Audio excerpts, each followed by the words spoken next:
Welcome to my TV. వార్తల్లోని ముఖ్యాంశాలు.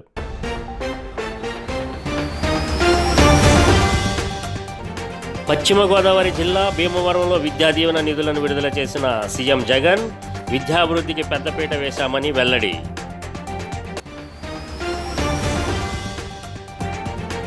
జనవరి 4 నుంచి టీడీపీ జైహో బీసీ కార్యక్రమం. వైసీపీ పాలనలో బీసీలకు అన్యాయం జరిగిందని లోకేష్ ఆరోపణ.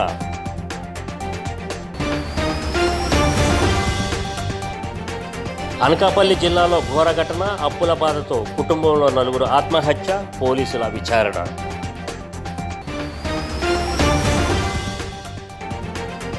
గుంటూరు జిల్లా మంగళగిరి ఎయిమ్స్ హాస్పిటల్ను సందర్శించిన కేంద్ర మంత్రి మన్సుఖ్ మాండవీయ.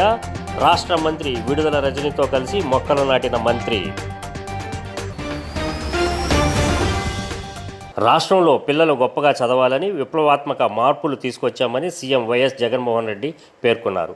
జగనన్న విద్యా దీవెన పథకం కింద పూర్తి ఫీజు రియంబర్స్మెంట్లో భాగంగా 2023-24 విద్యా సంవత్సరంలో జూలై సెప్టెంబర్ త్రైమాసికానికి సంబంధించి అర్హులైన 8,09,39,000 విద్యార్థులకు 584 కోట్ల నిధులను పశ్చిమ గోదావరి జిల్లా భీమవరంలో జరిగిన కార్యక్రమంలో CM YS Jaganmohan Reddy button నొక్కి లబ్ధిదారుల ఖాతాల్లో జమ చేశారు.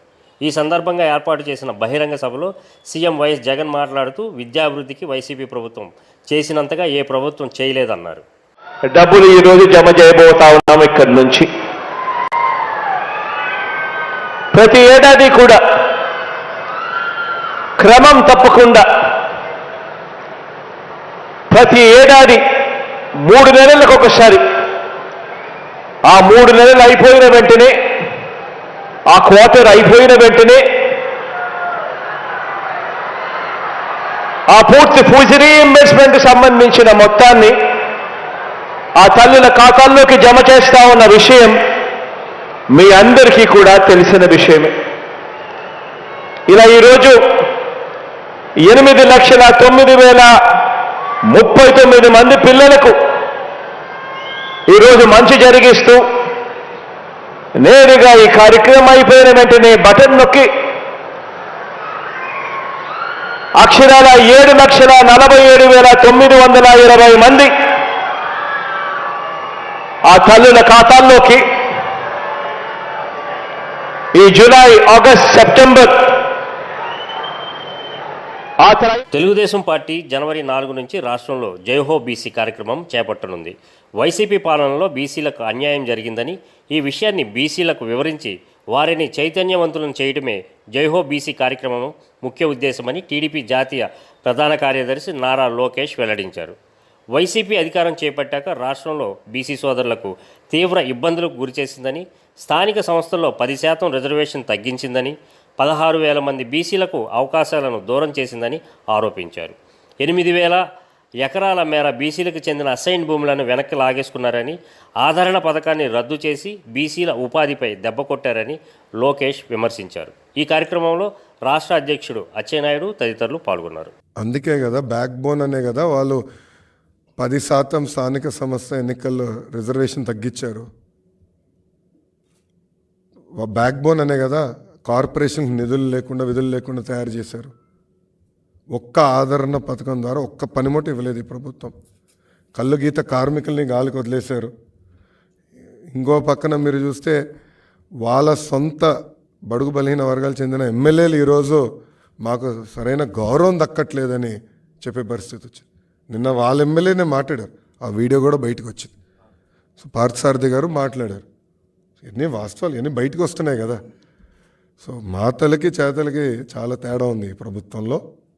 ఇది మీరే చూస్తున్నారు, ఇన్ని దాడులు జరిగినాయి. ఇప్పుడు 26,000 మంది బీసీల పైన దొంగ కేసులు పెట్టి ఇబ్బంది పెట్టింది ఈ ప్రభుత్వం. అంటే ఎంత అన్యాయం చూడండి. ఏకంగా బీసీ సోదరుల పైన SC ST కేసు పెట్టి ఈరోజు ఏ జైలుకి వెళ్ళినా ఎక్కువ శాతం ఉండేది బీసీ సోదరులు. అంటే ఈ ప్రభుత్వం అంత వేధిస్తుంది. వేదిక మీద ఉన్న పెద్దలు కొంతమంది గురించి నేను ఈరోజు వివరించాను. ఇలా రాష్ట్ర వ్యాప్తంగా జరుగుతున్నాయి. సో చాలా ఏకపక్షంగా ఈ ప్రభుత్వం వ్యవహరిస్తుంది. సో అందుకే బీసీ సోదరులు కూడా చైతన్యం తీసుకురావాలి. మేము కూడా కొన్ని హామీలు ఇచ్చా పాదయాత్రలో. ఒకటి, బీసీ సోదరుల రక్షణ కోసం ఒక ప్రత్యేక రక్షణ చట్టం తీసుకొస్తాను. అంటే ఎస్సీ ఎస్టీ అట్రాసిటీస్ యాక్ట్ తరహా ఒక ప్రత్యేక రక్షణ చట్టం తీసుకొస్తాను. రెండోది, ఇప్పుడు కాస్ట్ సర్టిఫికేట్ అనేది పర్మనెంట్గా ఉండట్లా. అప్పుల బాధ తాళలేక ఒకే కుటుంబానికి చెందిన 5గురు ఆత్మహత్యకు పాల్పడిన ఘటన అనకాపల్లిలో చోటు చేసుకుంది.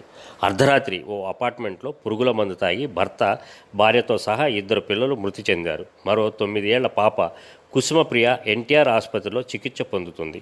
చికిత్స పొందుతున్న కుసుమప్రియ పరిస్థితి నిలకడగా ఉందని వైద్యులు తెలిపారు. అయితే కొడవలి రామకృష్ణ, తన భార్య మాధవీదేవి, వారి పిల్లలు వేద వైష్ణవి, జాన్వీ లక్ష్మి, కుసుమప్రియతో కలిసి గత కొంతకాలంగా స్థానిక వుడ్పేట ఫైర్ స్టేషన్ పక్కన లక్ష్మీ పరదేశి అపార్ట్మెంట్లో నివాసం ఉంటున్నట్లుగా అపార్ట్మెంట్ వాసులు తెలిపారు. ఈ విషయం తెలుసుకున్న పట్టణ సిఐ దాడి మోహన్ రావు ఘటనా స్థలానికి చేరుకొని విచారణ చేపట్టారు. గుంటూరు జిల్లా తెనాలికి చెందిన రామకృష్ణ కుటుంబం రాత్రి అన్నంలో పురుగుల మందు కలుపుకొని మృతి చెంది ఉంటారని పోలీసులు భావిస్తున్నారు. ఈ విషయాన్ని మంగళగిరిలో ఉంటున్న రామకృష్ణ బంధువులకు సిఐ సమాచారం చేరవేశారు. మృతులు భర్త కొడవలి రామకృష్ణ, భార్య మాధవీదేవి, పిల్లలు వేద వైష్ణవి, జాన్వీ లక్ష్మిలుగా పోలీసులు గుర్తించారు. మీదకెళ్ళి వచ్చిన తర్వాత వాళ్ళ బాబు రాత్రి 11 గంటలకి పక్కన ఉన్న కింద ఉన్న ఒక పోర్షన్లో వాళ్ళే లేచిందండి. వాళ్ళు వెళ్ళి ఆ మీద ప్రెసిడెంట్ గారిని లేపారండి. లేపిన ప్రెసిడెంట్ గారు నా దగ్గరికి వచ్చారండి. బాబా సార్ మీద రామ్మ అలా ఎవరో పలగట్లేదట, ఏంటో సంగతి అంటే విచారించారు. చూసామండి. అంటే చూసిన తర్వాత ఈ అర్ధరాత్రి అంటే ఈ తెల్లవారుజామున 12 గంటల సమయంలో వాళ్ళు చిన్న పాప, 3వ పాప బయటకు వచ్చి అపార్ట్మెంట్లో మిగతా పక్క నైబర్స్ తలుపులు కొట్టి బెల్ కొట్టి వాళ్ళు లేపడం జరిగింది. లేపి మా ఇంట్లో అమ్మ, నాన్న, అక్కలు 2 అన్కాన్షియస్గా ఉన్నారు, మాట్లాడలేదు, నాకు కూడా వామిటింగ్ అయిందని చెప్పేసి చెప్పిందంట. వెంటనే వాళ్ళు నైబర్స్ అందరూ వచ్చి చూస్తే వీళ్ళు అపార్ట్మెంట్లో ఈ శివరామకృష్ణ, అతని భార్య, పెద్ద ఆడపిల్లలు 2 కూడా హాల్లో పడుకుని వెలకలా పడుకునుండి నోట్లో నొరగలు వస్తూ అన్కాన్షియస్గా ఉన్నారు. వెంటనే ఈ పక్కనే ఉన్న అపార్ట్మెంట్ వాసులు 108కి ఫోన్ చేసి 108 అంబులెన్స్ పిలిపించడం జరిగింది. వాళ్ళు వచ్చి చూసి వాళ్ళందరినీ చెక్ చేసుకున్నారు. అన్నీ చెక్ చేసి వీళ్ళకి ప్రాణం లేదు, చనిపోయి ఉన్నారని చెప్పేసి డిక్లేర్ చేశారు సార్.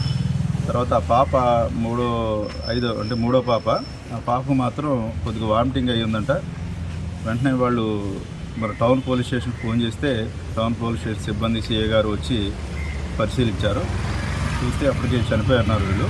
తర్వాత ఆ పాపని వెంటనే ట్రీట్మెంట్ నిమిత్తం మన జిల్లా ఆసుపత్రి ఎన్టీఆర్ డిస్ట్రిక్ట్ హాస్పిటల్కి మన పోలీస్ ద్వారా పంపించి గుంటూరు జిల్లా మంగళగిరి ఎయిమ్స్ హాస్పిటల్ను కేంద్ర కుటుంబ ఆరోగ్య సంక్షేమ శాఖ మంత్రి మన్సుఖ్ మాండవియా, ఏపీ వైద్య ఆరోగ్య శాఖ మంత్రి విడుదల రజని తదితరులు ఆసుపత్రి డైరెక్టర్లతో కలిసి ఆసుపత్రిని సందర్శించారు. ఈ సందర్భంగా ఆసుపత్రి ఆవరణలో మొక్కలను నాటారు. ఆసుపత్రిలో సదుపాయాలపై నేరుగా వైద్యం కోసం వచ్చిన రోగుల నుంచి, వారి బంధువుల నుంచి అడిగి తెలుసుకున్నారు. అనంతరం పలు అంశాలపై సమావేశం నిర్వహించారు.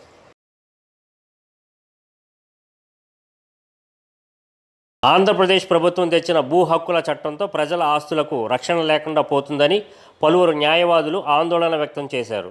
గాజువాక బార్ అసోసియేషన్ ఆధ్వర్యంలో ఏపీ ప్రభుత్వం తీసుకొచ్చిన చట్టాన్ని వ్యతిరేకిస్తూ చేపట్టిన దీక్షలు 2వ రోజుకు చేరుకున్నాయి. ఈ సందర్భంగా న్యాయవాదులు మాట్లాడుతూ ప్రభుత్వం వెంటనే ఆ చట్టం ఉపసంహరించాలని డిమాండ్ చేసింది. సివిల్ వివాదాలకు ఇప్పటివరకు సివిల్ కోర్టులు విచారించి తీర్పులు ఇచ్చేవని, రెవెన్యూ అధికారులకు ఈ హక్కులను ఇవ్వడం వల్ల భూములకు రక్షణ లేకుండా పోతుందని తెలిపారు. చట్టం లోపభూయిష్టంగా ఉందన్నారు. అసోసియేషన్ అధ్యక్షుడు KV Swamy, secretary BVM Krishna, M Eswararao, KV Ramana, PVV Ravikumar, T Prasanna, Pullaiah Naidu, Parvateesam, Nagavalli తదితరులు ఈ ధర్నాలో పాల్గొన్నారు. ఒక ఎంపీ, ఒక మినిస్టర్ ఆధీనంలో పెట్టారు. ఒక ఎంఆర్ఓని తీసుకొచ్చి ఎవరైతే ఈ స్థలాన్ని ఆక్రమించుకొని దాని తాలూకా దస్తావేజులు కానీ ఏమన్నా క్రియేట్ చేసుకుంటే ఆ మినిస్టర్, ఆ ఎంపీ వాళ్ళకి అనుకూలంగా తయారు చేసుకోవడానికి చట్టం ఉపయోగపడుతుంది తప్ప చిన్నకారు రైతులు మాత్రం భారీగా నష్టపోయే అవకాశం ఉంది. ఇవన్నీ కూడా ఒకటి ఆంధ్రప్రదేశ్ మొత్తానికి కానీ ఏ రాష్ట్రం కానీ ఒక హైకోర్టు ఉంటుంది. ఎన్ని రాష్ట్రంలో ఎన్ని జిల్లాలు ఉన్నాయో ఇవే లిటిగెంట్ కానీ అయితే ఇప్పుడున్న మోస్తున్న భారం ప్రకారం ఏంటంటే హైకోర్టులోని చాలా కొన్ని లక్షల కేసులు పెండింగ్లు ఉన్నాయి. ఇవే అన్నీ కూడా హైకోర్టు యొక్క జ్యూరిడిక్షన్ ఇచ్చినప్పుడు ఎన్ని లక్షల కేసులు ఇంకా పెండింగ్ అవుతాయి, ఎన్ని సమస్యలు పరిష్కరించగలరు? ఒక పేదవాడు వెళ్ళి హైకోర్టులోని వెళ్ళి ఒక సెంటు భూమికి దావా వేసుకునే పరిస్థితి ఉందా? అలాంటివి ఏమీ లేకుండా ఈ గుడ్డి చట్టాన్ని తెచ్చి ప్రజల మీద రుద్ది ఇంకా లిటిగెంట్ పెంచి వీటిని చేయడమే తప్ప దీని యొక్క ఏమీ కూడా లేదు. వైద్య సేవలో తనకు పునర్జన్మించిన ఓ డాక్టర్ను ప్రేమతో సత్కరించి అభినందించాడు ఓ వ్యక్తి. కష్టకాలంలో అండగా నిలిచి తనకు ప్రాణదానం చేశారని జీవీఎంసీ 71వ వార్డు దుర్గానగర్ ఆలయ అధ్యక్షుడు మరియు తూర్పు కాపు రాష్ట్ర అధ్యక్షుడు ఆకుల అప్పలనూరి అన్నారు. తనకు పెరాలసిస్ వచ్చిన సమయంలో robotic ortho neuro hospital doctor Anil త్వరగా స్పందించి సకాలంలో ట్రీట్మెంట్ చేశారని చెప్పారు. ఆయనకు అన్ని విధాలుగా రుణపడి ఉంటానన్నారు. సొంత తండ్రిలో డాక్టర్ ఓదార్చుతూ మంచి వైద్యం అందిస్తూ 21 రోజుల్లో పూర్తిగా న్యాయం చేశారని ఆనందంగా చెప్పారు. అక్కడ నేను డాక్టర్లు ఇక్కడ ప్రిఫర్ చేశారు. డాక్టర్ అనిల్ గారు అనే డాక్టర్కి పరిచయం చేసి హాస్పిటల్కి చూసి నాయనా నీకు శుభ్రం చేసే బాధ్యత నాది, నేను చూసుకుంటానని ఒక తండ్రిలాగా ఒక తల్లిలాగా చాలా ఆదరించి ప్రేమ అభిమానాలకు చేసి నన్ను 21 రోజు నడిపించి చెయ్యగి అంత చక్కగా చేసి నన్ను ఓదార్చి నన్ను భుజం తట్టి నన్ను ఎంతో ఓర్పుతో సహనంతో ఒక కూతుర్ని తల్లి ఎంత ప్రేమగా చూసుకుంటుందో అలాగే అనిల్ గారు వాళ్ళ స్టాఫ్ మొత్తం కార్తీక్ గారు నాకు పర్సనల్గా మరీ చేశారు. అందుచేత ఈ రోజున నా మనస్ఫూర్తిగా నేను వీళ్ళందరికీ కృతజ్ఞత తెలుపుకుంటూ ఈ RON అనే విజయ థెరపీ ఇంకా నానాడు మంది ఎంతో మందిని బాగు చేసి ఎన్నో వేల కుటుంబాలు తీర్చిదిద్ది భారతదేశానికి క్రీడాకారుల సంపదను అందించడానికి కృషి చేస్తున్నామని Vizag city football club chairman వి మహేష్ తెలియజేశారు. విశాఖ జిల్లా పెందుర్తి మండలం చినముసిడివాడ గ్రామ సమీపం సప్తగిరి నగర్ కాలనీలో వైజాగ్ సిటీ ఫుట్బాల్ క్లబ్ను మహేష్ ప్రారంభించారు. ఈ సందర్భంగా ఆయన మాట్లాడుతూ 2026 సంవత్సరం కల్లా అన్ని క్రీడల్లో ఆసక్తి ఉన్న ప్రతి ఒక్కరికి వారికి నచ్చిన క్రీడారంగంలో శిక్షణ ఇచ్చి ఈ దేశానికి క్రీడాకారులను అందించడానికి తన వంతు చేత అందిస్తానని ఈ సందర్భంగా ఆయన తెలియజేశారు. ప్రతి ప్లేయర్కి ఈ విషయం తెలియాలని Dil B so happy listening to this. So Vizag city football club అని ఒక ఆర్గనైజేషన్ స్టార్ట్ చేసామండి under Andhra Pradesh football association and also Vizag sports management under all the federations and all. So ఇక్కడ మేము ద మేజర్ వర్క్ చేసిన వర్క్ ఏంటంటే మేము అథ్లీట్స్ని ప్రమోట్ చేయడం అండి. లోకల్ అథ్లీట్స్కి ప్రాపర్గా ట్రైన్ చేసి వాళ్ళకి ఈలైట్ ఫుట్బాల్ కోచింగ్ లేకపోతే అదర్ స్పోర్ట్స్ క్రికెట్ అవ్వచ్చు, కబడ్డీ అవ్వచ్చు, బ్యాడ్మింటన్ అవ్వచ్చు, అన్ని స్పోర్ట్స్కి స్పాన్సర్షిప్స్, ఎడ్యుకేషన్, వర్క్షాప్స్ అన్నీ ప్రొవైడ్ చేసి వాళ్ళని హయ్యర్ లెవెల్కి ప్రమోట్ చేద్దామని మా ఒక మేజర్ మోటో అండి. దానికి మేము ఈరోజు పెందుర్తిలోని ప్రెస్ మీట్ మా ఒక సెంటర్లో ప్రెస్ మీట్ ఆర్గనైజ్ చేయడం అయ్యింది. సో దీన్ని బట్టి నేను అడ్రస్ చేస్తుంది ఏంటంటే మీరందరూ ఎవరైతే ఇంట్రెస్టెడ్ ఉన్నారో, ఎవరైతే ఫుట్బాల్ నేర్చుకోవాలనుకుంటున్నారో లేకపోతే హయ్యర్ లెవెల్స్లో ప్రొఫెషనల్ అన్ని వర్గాల ప్రజల సంక్షేమానికి ప్రధానమంత్రి నరేంద్ర మోదీ వివిధ పథకాల ద్వారా కోట్లాది రూపాయల నిధులు కేటాయిస్తున్నారని విశాఖ నగర GVMC zone 8 zonal commissioner Mallanna Naidu, Pendurthi నియోజకవర్గ బీజేపీ పార్టీ కన్వీనర్ గొర్లె రామునాయుడు తెలియజేశారు. పెందుర్తి మండలం చినముసిడివాడ సమీపంలో ఉన్న అంబేద్కర్ నగర్ కాలనీలో రామునాయుడు ఆధ్వర్యంలో కేంద్ర ప్రభుత్వం అందిస్తున్న పథకాలు వివరించడానికి వికసిత్ భారత్ సంకల్ప యాత్ర కార్యక్రమాన్ని నిర్వహించారు. ఈ సందర్భంగా మాట్లాడుతూ ప్రధానమంత్రి నరేంద్ర మోదీ ఈ రాష్ట్ర ప్రజలకు అందిస్తున్న ప్రజా సంక్షేమ కార్యక్రమాలు ప్రజలందరికీ వివరించారు. ఈ కార్యక్రమంలో పార్టీ నాయకులు నాదెళ్ల జ్యోతి, జగన్మోహన్, అన్ని శాఖల అధికారులు పాల్గొన్నారు. కరోనా విజృంభించి చాలా మంది చనిపోతా ఉన్నారు. ఆ టైంలో వ్యాక్సినేషన్ కనిపెట్టడమే కాదు, ఫ్రీగా 2 డోసులు ఇవ్వడం జరిగింది. ఇతర దేశాలకు కూడా నరేంద్ర మోడీ కరోనా వ్యాక్సినేషన్ ఫ్రీగా పంపిణీ చేయడం, ఆ దేశాల్లో కూడా ఆయన దేవుడిగా చిత్రీకరించడం జరిగింది. రీసెంట్ గా ఆ టైంలోనే ఒక ఇన్సిడెంట్ జరిగింది. ఈయన దేశ పర్యటనకు వెళ్తున్న టైంలో ఒక దేశ పర్యటనకు వెళ్ళినప్పుడు ఆ దేశ ప్రధాని మోకరిల్లి ఫ్లైట్ దిగానే ఆయన కాళ్ళ మీద ఆయన యొక్క కన్నీటి చుక్క మోడీ గారు యొక్క శాంక్షన్ చేసేది ఉన్నారు కాబట్టి ఇది ఒకటి. అలాగే గరీబీ కళ్యాణ యోజన కింద సుమారుగా 3,75,000 టన్నుల మెట్రిక్ టన్నుల బియ్యం సరఫరా జరుగుతుంది. సో ఇవన్నీ కూడా మనకి కేంద్ర ప్రభుత్వం నుంచి మన ప్రియతమ ప్రధానమంత్రి వర్యులు ప్రజలందరికీ సంపూర్ణమైన ఆరోగ్య సేవలు అందించడానికి ముఖ్యమంత్రి వైఎస్ జగన్మోహన్ రెడ్డి ఆరోగ్యశ్రీ పథకం ద్వారా 25 లక్షల రూపాయలతో ఉచితంగా వైద్యం చేయించుకోవడానికి మంచి అవకాశం కల్పించారని పెందుర్తి శాసనసభ్యులు అన్నంరెడ్డి అదీప్ రాజు తెలియజేశారు. మండలంలోని రాంపురం గ్రామంలో సీఎం ప్రవేశపెట్టిన 25 లక్షల రూపాయల ఆరోగ్యశ్రీ స్మార్ట్ కార్డులను ఎమ్మెల్యే ప్రజలందరికీ అందజేశారు. ఈ సందర్భంగా ఆయన మాట్లాడుతూ 25 లక్షల రూపాయలతో ఏ కుటుంబానికైనా ఆరోగ్య సమస్య వచ్చిన వెంటనే ప్రతి కార్పొరేట్ హాస్పిటల్లో ఉచితంగా వైద్యం చేయించుకోవచ్చని అన్నారు. ఈ కార్యక్రమంలో పెందుర్తి ఎంపీపీ మధుపాడ నాగమణి, రాంపురం సర్పంచ్ అన్నంరెడ్డి శిరీష, ఎంపీడీఓ వసంత, ఉప్పిలి కనకరాజు తదితరులు పాల్గొన్నారు. ఎంత ఖర్చైనా సరే మీకు ఉచితంగా ఆపరేషన్ చేయించేటువంటి విధంగా ఇవాళ జగన్మోహన్ రెడ్డి గారి ఈ పథకాన్ని మరింతగా దీనికి మీ అందరికీ లబ్ధి చేకూరేటువంటి విధంగా 25 లక్షల రూపాయలు. మనకి ఎంత పెద్ద ఇబ్బంది వచ్చినా, ఎటువంటి మన కుటుంబంలో ఎవరికి ఆరోగ్యపరంగా ఎంత పెద్ద ఇబ్బంది వచ్చినా మాకేం పర్వాలేదు, మా జగన్మోహన్ రెడ్డి గారు చూసుకుంటారని ధైర్యంగా మనందరం కూడా ఉండొచ్చు. మీ అందరికీ కూడా అందుకే కొత్తగా కార్డులు ఇవ్వడం. ఈ కార్డు చూపిస్తే ఇది ఎన్ని మీద రాసింది, వైద్యం ఖర్చు 25 లక్షలు. మీరు ఈ కార్డు చూపిస్తే చాలు, మీకు ఉచితంగా 20 శవాన్ని అలాగే మంచం మీద పెట్టి బయట వేసి దేవుడి మీద భారం వేసి అలా ఉండేవాడు. కానీ అదన్నీ గమనించిన రాజశేఖర రెడ్డి గారు ఆ రోజు ఆరోగ్యశ్రీ అనేటువంటి పథకాన్ని తీసుకొచ్చి మళ్ళీ ఇలా డబ్బులు లేక ఏ ఒక్కరూ కూడా చనిపోకూడదు, వాళ్ళందరి ఆరోగ్యాలు బాగుండాలి, వాళ్ళకి మంచి వైద్యం చేయించాలనేటువంటి ఉద్దేశంతో ఆరోగ్యశ్రీ అనేటువంటి పథకాన్ని తీసుకొచ్చి ఆ రోజు మనందరికీ కూడా 2 లక్షల రూపాయల వరకు కూడా ఉచితంగా వైద్యం చేయించేటువంటి కార్యక్రమాన్ని ఆ రోజు రాజశేఖర రెడ్డి గారు మొదలుపెట్టారు. ఆ తర్వాత దాన్ని 5 లక్షల రూపాయలు చేశారు. తాడేపల్లిలో మున్సిపల్ పారిశుద్ధ్య కార్మికుల సమ్మె 4వ రోజుకు చేరుకుంది. కార్మికులు వినూత్నంగా నిరసన చేపట్టారు. మెడకు ఉరితాళ్లతో తమ నిరసన తెలియజేశారు.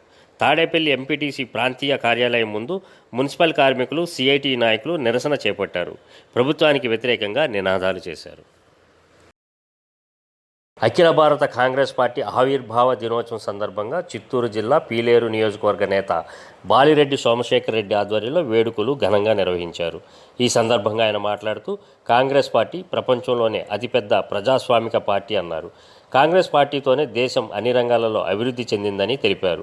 స్వాతంత్ర్యం వచ్చాక నవభారత నిర్మాణంలో ప్రముఖ పాత్ర వహించిందన్నారు. ఈ కార్యక్రమంలో డాక్టర్ కె శ్రీవర్ధన్ చౌదరి, సింగం రామకృష్ణారెడ్డి, లీలా శ్రీనివాస్, ఎస్ఎండి గౌస్, శ్రీదేవి, సైదా పీరే, శివ, రాజశేఖర్ తదితరులు పాల్గొన్నారు. నాయకత్వం వర్తిల్లాలి. అదేవిధంగా 138 సంవత్సరాలు సక్సెస్ఫుల్గా ఆవిర్భవించి తర్వాత 139వ సంవత్సరంలోకి అడుగుపెట్టుకున్న సందర్భంగా ఈ విధంగా ఈ కార్యక్రమం కలికిరితో జరపడం చాలా సంతోషకరంగా ఉంది. పేదలకు కానీ బడుగులకు కానీ వాళ్ళ స్వేచ్ఛ హక్కులని, అందరినీ సమానత్వాన్ని, స్వేచ్ఛని ఇచ్చిన పార్టీ ఏదైనా ఉంది అంటే ఈ దేశంలో ఒక్క ఈ కాంగ్రెస్ పార్టీ మాత్రమే. మన చేతుకున్న 5 వేలు కూడా సమానంగా ఉండవు. కానీ ఈ కాంగ్రెస్ పార్టీ బడుగు బలహీనులైన, కార్మికులైనా, కర్షకులైనా, రైతైనా, రాజైనా, వాడెవడైనా సరే వాని స్వేచ్ఛను, సమానత్వాన్ని పెంచి వాళ్ళకు కావలసిన స్వేచ్ఛను, సమానత్వాన్ని, సంక్షేమ పథకాలని కూడా ఇచ్చే ఏకైక పార్టీ ఒక కాంగ్రెస్ పార్టీ. ఒక సంక్షేమమే కాదు, అభివృద్ధి పథంలో కూడా దూసుకుపోయే విధంగా దేశాన్ని ఈరోజు ప్రగతి పథంలో నడిపించిన పార్టీ మన కాంగ్రెస్ పార్టీ. ఇలాంటి కాంగ్రెస్ పార్టీ 138 సంవత్సరాలు జరుపుకొని ఆవిర్భవించిన తర్వాత శ్రీకాకుళం జిల్లా నరసన్నపేట నియోజకవర్గం సారవకోట మండలంలోని పెద్దలంబ సచివాలయం పరిధి పెద్దలంబ, మూగుపురం గ్రామాలలో గడప గడపకు మన ప్రభుత్వం కార్యక్రమం నిర్వహించారు. ఈ కార్యక్రమానికి ముఖ్య అతిథిగా మాజీ ఉప ముఖ్యమంత్రి, శాసనసభ్యులు ధర్మాన కృష్ణదాస్ మరియు పార్టీ సిఈసి సభ్యురాలు ధర్మాన పద్మప్రియ పాల్గొన్నారు. ఈ సందర్భంగా ఇంటింటికి తిరిగి జగనన్న అందిస్తున్న సంక్షేమ పథకాలు సక్రమంగా అందుతున్నాయా లేదా అన్న విషయాన్ని లబ్ధిదారులను అడిగి తెలుసుకున్నారు.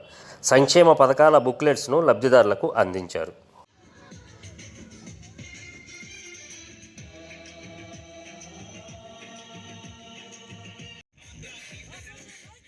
కేంద్రంలో బీజేపీ ప్రభుత్వం అవలంబిస్తున్న ప్రజా వ్యతిరేక విధానాలు, రాష్ట్ర నాయకత్వంలో దిగువ స్థాయి నాయకులను పట్టించుకొని బీజేపీ పార్టీకి తాను రాజీనామా చేస్తున్నట్లు బీజేపీ రాష్ట్ర కార్యవర్గ సభ్యులు తోట నగేష్ అన్నారు. విశాఖ పౌర గ్రంథాలయంలో ఏర్పాటు చేసిన మీడియా సమావేశంలో ఆయన మాట్లాడుతూ తాను గతంలో ఉమ్మడి రాష్ట్రంలో కాంగ్రెస్ పార్టీలో కీలకంగా పనిచేశానని, గ్రంథాలయం సంస్థ చైర్మన్గా 9 ఏళ్లు పనిచేశానని తెలిపారు. పాయకరావుపేట నియోజకవర్గ అభివృద్ధికి తన వంతు బాధ్యతగా పనిచేశానని తెలిపారు.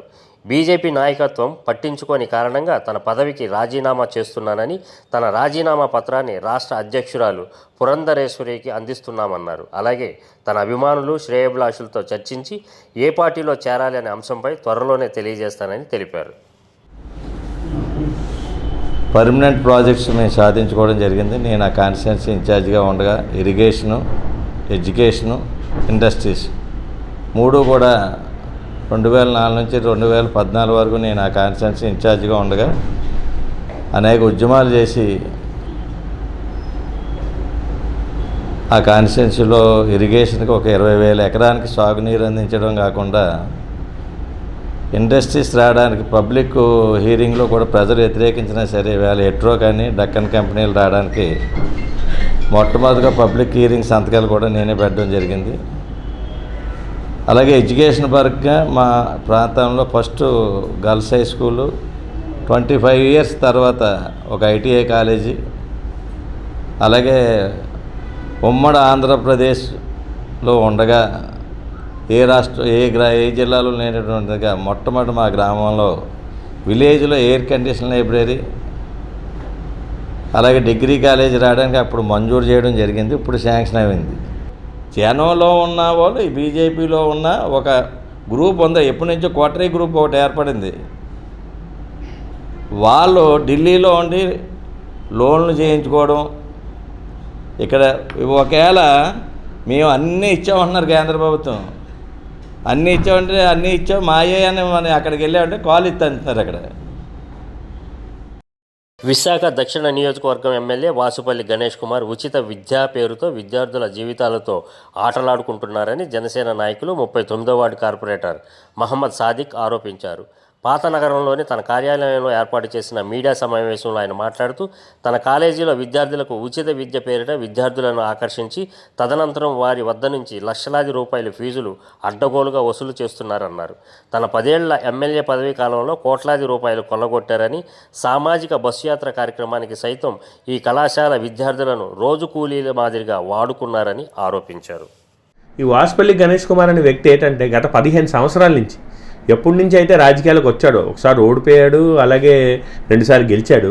ఇప్పుడు కూడా అదే దీని మీద ఆయన ఏంటంటే చేస్తున్నది ఫ్రీ ఎడ్యుకేషన్ అని చెప్పి ఈ స్టూడెంట్స్ ఎవరైతే ఉంటారో వాళ్ళందరినీ కూడా వాళ్ళ కుటుంబ సభ్యులు కానీ ఎవరైనా నాయకులు తీసుకెళ్తే వాళ్ళని ఇమీడియట్గా ఆ లెటర్ ఒకటి తీసుకొని రాయమంటాడు. ఆ లెటర్ మీద ఆయన డైరెక్ట్గా ఫ్రీ సీట్ అని చెప్పేసి రాసేసి కాలేజీకి పంపించేస్తారు. ఈ కాలేజీలకి పంపించేసిన వెంటనే ఈ కాలేజీలో వెళ్ళి జాయిన్ అయిపోతారు. అదే ఆడపిల్లైనా జెంట్స్ అయినా ఎవరైనా సరే వాళ్ళు జాయిన్ అయిపోతారు కాలేజీలో. వీళ్ళ కాలేజీలో ఈ జెంట్స్ ఎవరైతే ఉంటారో వాళ్ళు జాయిన్ అయిపోతారు. జాయిన్ అయిపోయిన వెంటనే 1-2 నెలలు ఎవరు ఏంటి ఫీజు ఏమి అడగరు. ఎప్పుడైతే 2 నెలలు 3 నెలలు అయిపోతాయో అప్పుడు ఈ తాలూకా విద్యార్థిని ప్రిన్సిపల్ కానీ ఆ కాలేజ్ తాలూకా యాజమాని ఎవరైతే ఈ డిఫెన్స్ అకాడమీ ఏదైతే నడుపుతున్నారో వాళ్ళని పిలిచి, బాబు నువ్వు ఇంత ఫీజు కట్టాలి 60,000 80,000 అని చెప్పేసి చేతిలో రిసిప్ట్ పెడుతుంటారు. ఇదేంటండి ఇది ఫ్రీ సీట్ అని చెప్పారు, మళ్ళీ ఇలాగా ఫీజు కట్టమంటున్నారు ఏంటి అని చెప్పేసి వాళ్ళు చెప్తే ఈ విద్యార్థులకి అంత ఏంటంటే ప్రిన్సిపాల్ కానీ అక్కడ ఉన్న ఎవరైతే యాజమాన్యం ఉన్నారో ఆయన అలాగే అంటాడు, మీరు ఫ్రీ సీట్ అని చెప్పేసి ఆయన చెప్తాడు, నువ్వు నచ్చితే చదివితే చదువు లేకపోతే మానేస్తే మానే, అంతేగాని డబ్బులు కడితే నువ్వు కాలేజీలో ఉండాలని చెప్పేసి నిర్మమాటంగా వాళ్ళు చెప్తున్నారు. నూతన పరిశ్రమలు ఏర్పాటు చేయాలని ఔత్సాహిక పారిశ్రామికవేత్తలకు కేంద్ర రాష్ట్ర ప్రభుత్వాలు అమలు చేస్తున్న వాటిపై ప్రత్యేకంగా అవగాహన కార్యక్రమాలు నిర్వహిస్తున్నట్లు Bindu women entrepreneurs society founder Himabindu తెలిపారు. విఎంఆర్డిఏ చిల్డ్రన్ ఏరియాలో జరిగిన అవగాహన కార్యక్రమంలో ఆమె మాట్లాడుతూ స్వయం ఉపాధితో జీవించాలనుకునే వారికి రుణాలు అందజేత ఇతర అంశాలు, మహిళలు ఏ విధంగా అభివృద్ధి చెందవచ్చు అనే అంశాలపై ప్రత్యేక అవగాహన కార్యక్రమాలు చేపడుతున్నామన్నారు. ఇప్పటికే రాజమండ్రిలో అవగాహన కార్యక్రమాలు ఏర్పాటు చేశామని, ఇప్పుడు విశాఖలో ఈ అవగాహన కార్యక్రమాలు నిర్వహిస్తున్నట్లు తెలిపారు. ఈ కార్యక్రమానికి ఇప్పటి వరకు 800 మంది దరఖాస్తులు చేసుకున్నట్లు తెలిపారు. ద్వారా అలాగే గవర్నమెంట్ మనకి ఏవైతే స్కీమ్స్ ఉన్నాయో, state and central government schemes, అంటే గవర్నమెంట్ నుండి మనకి ఉమెన్ ఎంటర్ప్రెన్యూర్స్కి, ఎస్పెషల్లీ ఉమెన్ ఎంటర్ప్రెన్యూర్స్కి ఎటువంటి అవకాశాలు ఉన్నాయి, అవకాశాల ద్వారా ఎటువంటి లబ్ధి మనం పొందొచ్చు, లోన్ ఎలా తెచ్చుకోవాలి, సబ్సిడీ ఎలా తెచ్చుకోవాలి, అలాగే మనకి ఉన్న ఎలిజిబిలిటీస్ ఏంటి, వాటి మీద ఒక అవేర్నెస్ అనేది క్రియేట్ చేస్తున్నామండి. అలాగే లోన్ మేళా అండ్ ఎక్స్పో ఈ కార్యక్రమాలని చేపట్టేందుకు ముందుకొచ్చి Khadi village industries board, Khadi village industries కమిషన్ను, అట్లనే పరిశ్రమ శాఖలో కామర్స్ డిపార్ట్మెంటు వారి సపోర్ట్ అడిగారు. ఈ 3 శాఖలు కోఆర్డినేట్ చేస్తాము అని చెప్పి ఈరోజు విశాఖపట్నంలో మనము ఈ కార్యక్రమాన్ని ఈ కూడా చిల్డ్రన్ ఎరీనాలో చేపట్టడం జరిగింది. And creating self-reliance in rural area. We have schemes. That schemes we are going to explain today here, so that is for public and they can become good entrepreneurs in near future. So their help in this endeavor, this Bindu Women Entrepreneur Society also play a major role. Today this awareness camp will create some good awareness among the public and take our schemes through bank, maximum 35 up to 35% subsidy के साथ we are giving financial benefit to them. It's a good program. ముఖ్యాంశాలు మరోసారి.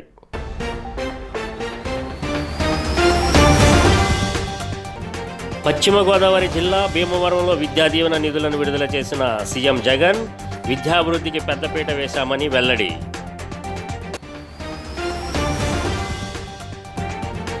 జనవరి 4 నుంచి TDP Jai Ho BC కార్యక్రమం, YCP పాలనలో బీసీలకు అన్యాయం జరిగిందని లోకేష్ ఆరోపణ.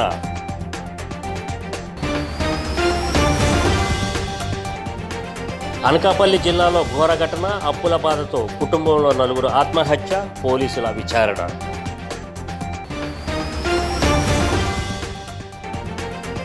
గుంటూరు జిల్లా మంగళగిరి ఎయిమ్స్ హాస్పిటల్ను సందర్శించిన కేంద్ర మంత్రి మన్సుఖ్ మాండవీయ, రాష్ట్ర మంత్రి విడుదల రజనీతో కలిసి మొక్కలు నాటిన మంత్రి.